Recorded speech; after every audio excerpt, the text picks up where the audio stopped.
Hello, guys. It is Tuesday, December 1st. Happy December, last month of the year. Always an exciting one, what with Christmas and New Year's and those kind of holidays happening. So let's dive into what we're going to do today. You will be continuing to read from 9. This is your last reading day for the week, actually. So you'll pick up where you left off yesterday on page 85, and you're going to read to page 95. And so here are some things that you'll see today.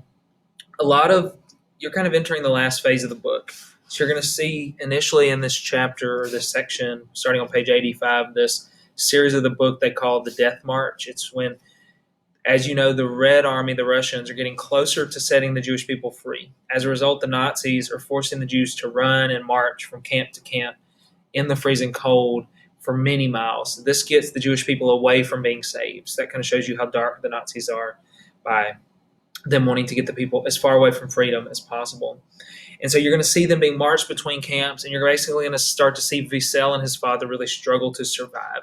They're going to try to stay awake as opposed to fall asleep in the snow, because you'll see many characters who fall asleep in the snow, don't wake up, they die. And you're going to see a lot of interesting sort of commentary on their father-son relationship. The question of survival is a big one at the end of the book. Is Wiesel responsible for keeping his dad alive or not? And is Wiesel's dad responsible for keeping his son alive? It's kind of begs the question of, is it every man for himself, or is it, no, you take care of the people around you, even if it increases your chance of dying? So you're going to see that back and forth as they struggle to stay alive.